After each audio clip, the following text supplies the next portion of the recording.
देखो बस एक ही आवाज आ रही है। तो आप जितने भी बैठे हैं ना, आइए उस झांकी का आनंद लीजिए जरा। कह रहे गुरुदेव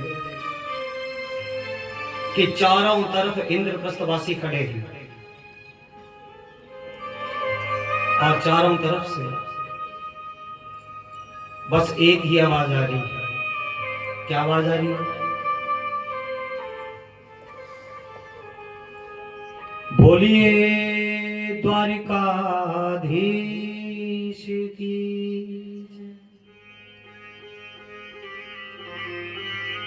बस यही आवाज। अच्छा रथ पे हो, अब ठाकुर जी चढ़ने को दे दे।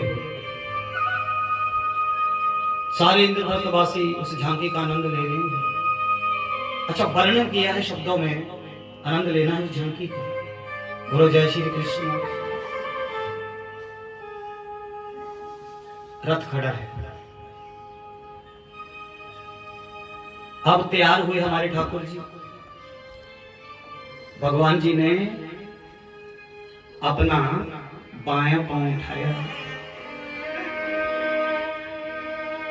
और रथ में रखा। बाएं हाथ से भुजा को पकड़, उस रथ की ध्वजा को पकड़ा और एक हाथ जो है भगवान का वो अभय मुद्रा में है। ये अभय मुद्रा है भगवान की।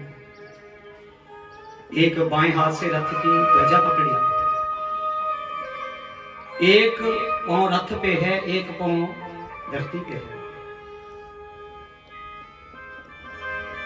और सारे साधु के झांकी का दर्शन कर रहे हैं।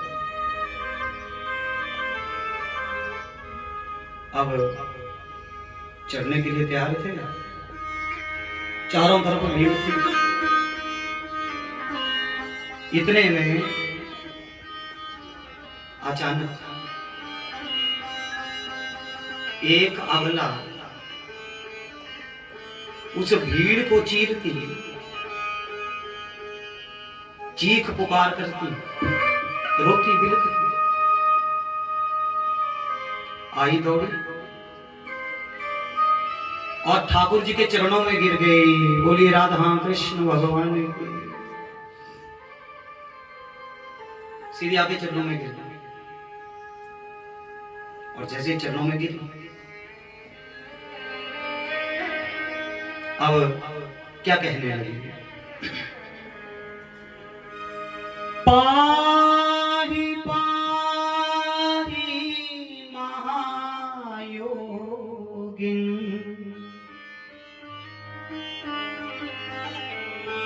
भगवान हमारे ठाकुर जी अभय मुद्रा में हैं, चरणों में गिरी है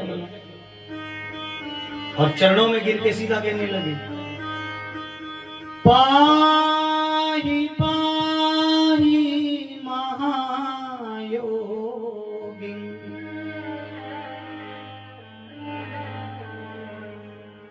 देव देव जगते पते।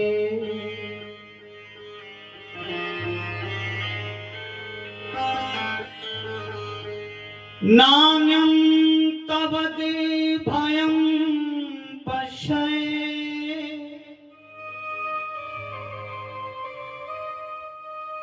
यत्र मृत्युः परसे परम।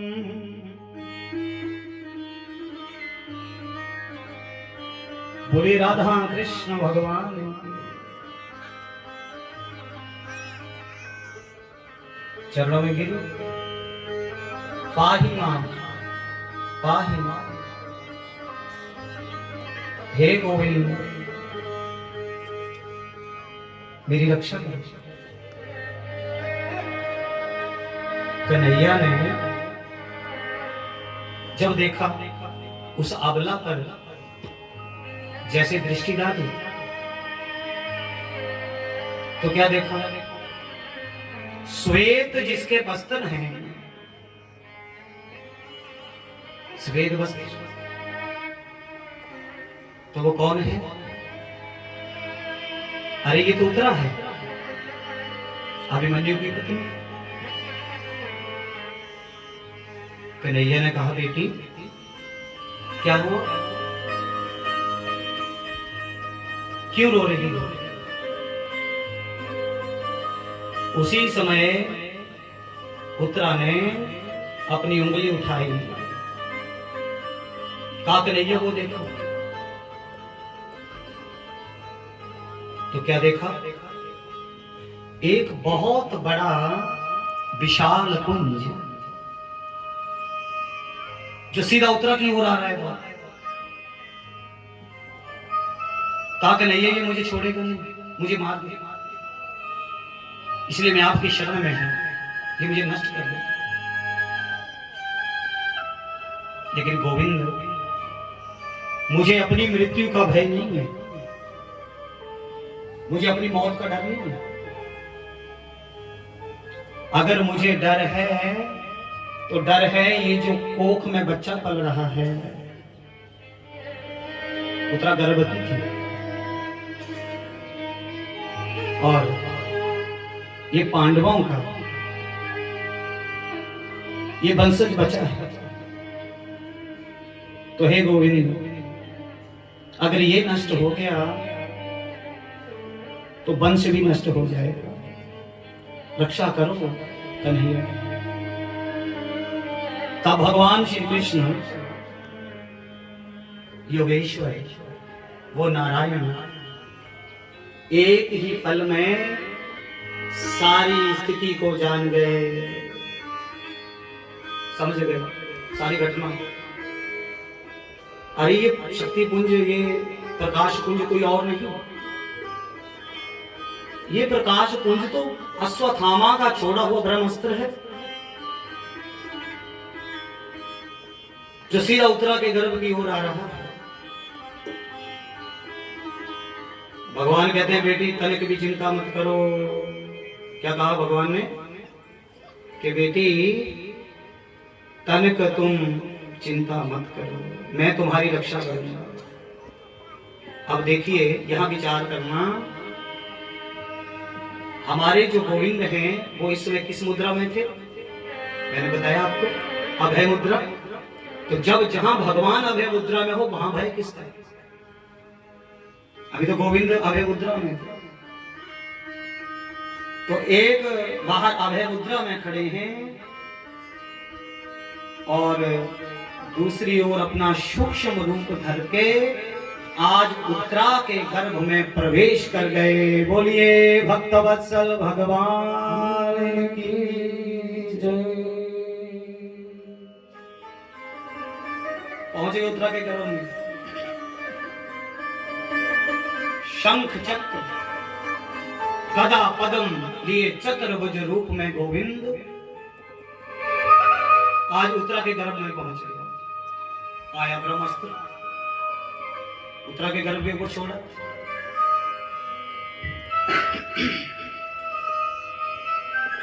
लेकिन गोविंद के उस तेज को देख के, जो दिव्य तेज है, उस दिव्य तेज को देख करके ब्रह्मास्त्र जैसे वहां पहुंचा तो नमन किया और बिल्कुल शांत हो गया और लौट गया। बोलिए नारायण भगवान की। अच्छा देखिए, ध्यान देना, यहां ये सब लीला गर्भ में देख रहे हैं, ये कौन है? जो गर्भ के बीच में ये जो लीला देख रहे हैं, ये कौन है? जो मेरी चारों तरफ जो मेरे चक्कर काट रहा है। तो गुरुदेव कहते हैं कि धन्य है परीक्षित जो गर्भ में दर्शन कर रहे हैं, जिन्होंने गर्भ के बीच में दर्शन किए। अरे उत्तरा के गर्भ की तो बात ही के, अपने गर्भ में जो भक्त और भगवान को साथ लिए हैं, क्या भाग्य है उत्तरा का, जिसके गर्भ में भक्त भी और भगवान भी। देखो लोग कहते हैं ना कि भगवान प्रकट होते हैं, भगवान प्रकट होते हैं, लीला करते हैं और अपने स्वधाम को चले जाते हैं। जैसे गोस्वामी जी ने लिखा है, भय प्रगटे कृपाला, अपने भक्तों की रक्षा के लिए वो भगवान प्रकट होते हैं। भय प्रगटे कृपाला दीन दयाला,